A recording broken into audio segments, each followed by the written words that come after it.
Unfortunately, the chickens have come home to roost as a result of the Democrats' impeachment failure.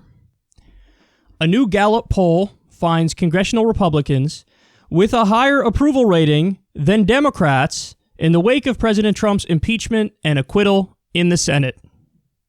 Republicans get a 40% approval rating compared to 35% for Democrats. The Gallup poll found that since October, shortly after Democrats launched the impeachment inquiry, the approval rating for Republicans in the Gallup poll has gone up 6 points from 34% to 40%. Democrats saw their approval rating fall over the same period from 38% to 35%. The disapproval rating in the Gallup poll for Democrats rose from 57% to 62%.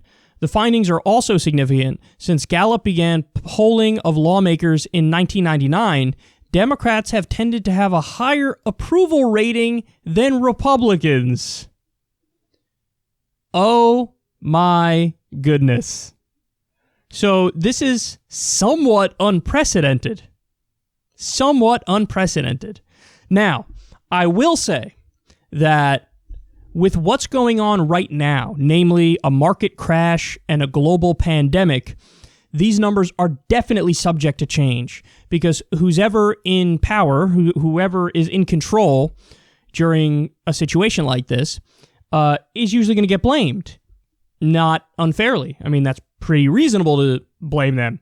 But what we're seeing right here is this is the fruits of impeachment. And this was something that I warned everybody about. And it was a little bit lonely. There were only a handful of us on the left who were making the case that impeachment is dumb and counterproductive. But, you know, hey, now that we've been proven correct, at least we'll get a lot of credit, right? No way.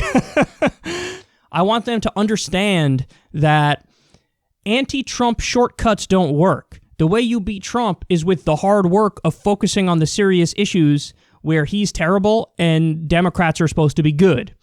Here's just one example, but I could go on. At least 7 million people have lost their health care under the Trump administration.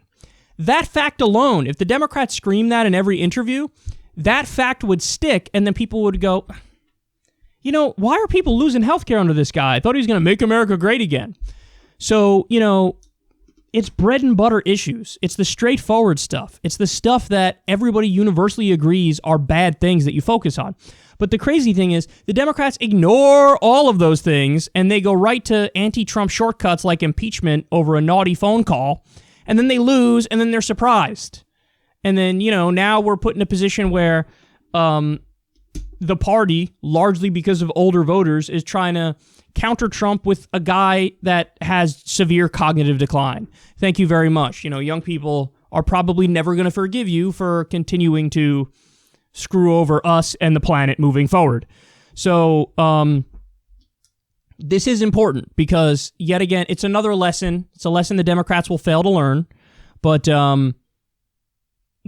we need to adjust and move forward, attacking Trump on the right things, and us proposing the right things that would help people would definitely greatly improve the Democrats' approval rating.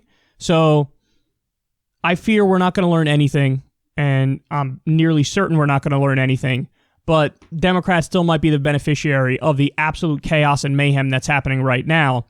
But at least for this snapshot in time, yet again, I told you so, impeachment backfired in the most spectacular and obvious way imaginable.